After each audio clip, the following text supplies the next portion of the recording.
Hai, Assalamualaikum warahmatullahi wabarakatuh. Nama saya Ali Zainal Abidin bin Hazri daripada Ijazah Sarjana Muda Dakwah Islamiyah semester 5 dan mengambil subjek komunikasi dakwah. Jadi seperti yang telah diamanahkan oleh Puan Juwairiyah ataupun Ustazah Juwairiyah Hassan selaku pensyarah untuk subjek ini, telah memberi amanah kepada kami untuk menerangkan dalam bentuk ataupun lakonkan ciri-ciri ataupun jenis-jenis komunikasi yang ada di dalam dunia ni. Jadi saya telah ambil 4 jenis komunikasi. Yang pertama komunikasi lisan, komunikasi tanpa lisan, komunikasi intrapersonal dan komunikasi interpersonal. Jadi keempat-empat komunikasi ini kita dah biasa buat dah. Baik. Jadi untuk yang pertama adalah komunikasi lisan. Apa itu komunikasi lisan? Komunikasi lisan adalah salah satu di mana penghantar itu menghantar menggunakan kata-kata. Penghantar itu menggunakan kata-kata ataupun kebiasaan yang kita buatlah. Lisan ni adalah kita sentiasa kita buat. Kita bercakap dengan keluarga kita, kita bercakap dengan kawan kita, bercakap dengan pensyarah kita, dengan cikgu kita. Normal sebagai manusia lah yang bercakap. Itu adalah komunikasi lisan. Sebagai contohnya, Abu, aku lapar lah. Kau boleh tak suggest kat mana makanan yang sesuai kat Eddie Kuantan ni? Aku memang lapar sangat ni untuk makan tengah hari. Makanan apa yang sesuai untuk makan tengah hari kat Kuantan ni? Kau ada suggestion tak? Ada, Ali. Dekat belakang unit besar tu ada nama satu kedai ni, Kedai Ikhwan. Makanan dia memang mantap. Jom, ajak sekali geng-geng kau. Jom, kita pergi sama-sama. Jom.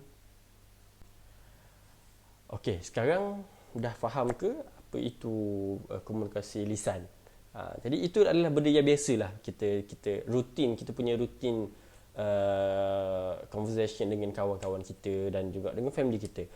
Baik, untuk komunikasi bukan lisan ataupun kita panggil non-verbal communication, dia tidak menggunakan kata-kata tetapi lebih kepada menggunakan contohnya bahasa badan, ekspresi muka, bahasa isyarat dan juga lain-lain. Okey. Kalau nak tahu dengan lebih lanjut macam mana komunikasi tanpa lisan, okey, kita tengok ni.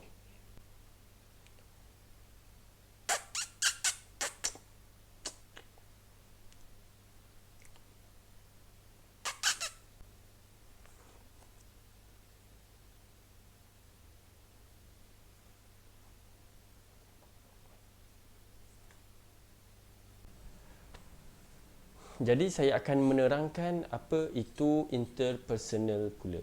Okay, interpersonal dia ada perbezaan dengan intrapersonal. Macam tadi lisan dan bukan lisan, dia adalah perbezaan dan saya telah terangkan dalam bentuk sedikit penerangan dan juga lakonan. Tapi untuk ini saya akan memberikan sedikit penerangan untuk memahami apa itu interpersonal. Dia lebih kurang je inter dan intra. So kita akan interpersonal dahulu.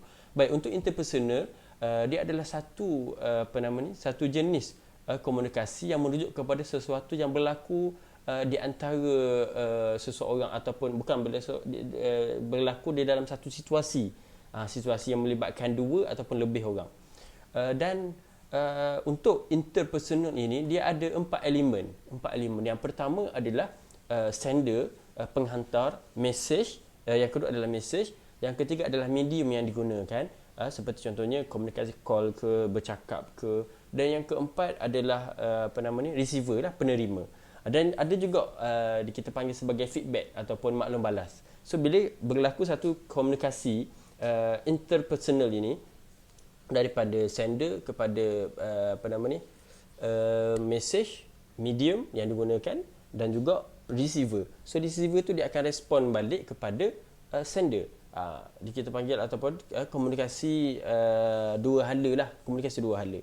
So dia ada kita kita bercakap dan ada orang yang merespon. Itu adalah interpersonal. Baik, untuk komunikasi intrapersonal pula, tadi interpersonal ni intrapersonal. Intrapersonal pula dia adalah satu bentuk komunikasi yang berlaku dalam minda seseorang individu tersebut. Seperti kita memikirkan sesuatu, kita bercakap, maksudnya kita bercakap dengan diri kita sendiri kan, maksudnya kita memikirkan sesuatu, ataupun nama kata lain, dia adalah wacana dalam seseorang. Oleh itu pihak yang terlibat hanya fikiran individu untuk menjadi lebih spesifik. Maknanya di sini kita memikirkan sesuatu dengan lebih spesifik. Dan sebenarnya intrapersonal adalah sesuatu yang normal yang berlaku dalam kehidupan kita. Biasa kita bukan bercakap seorang, maksud bercakap seorang contoh aku lapar lah, aku bercakap seorang, tapi ni dia melibatkan perasaan, emosi dalam hati kita ni lah. Kita bercakap dalam hati kita, macam bercakap dalam hati kita, dia tu lawa lah, dia tu handsome, tapi dalam hati itu adalah intrapersonal. Okey, alhamdulillah. Jadi saya rasa sekadar itu sahaja penerangan saya berkaitan dengan komunikasi seperti yang telah diamanahkan oleh Puan Juwairiyah Hassan kepada kami semua pelajar untuk subjek komunikasi dakwah, dan semoga apa yang disampaikan ini dapat memberi manfaat kepada semua, insya-Allah. Bye.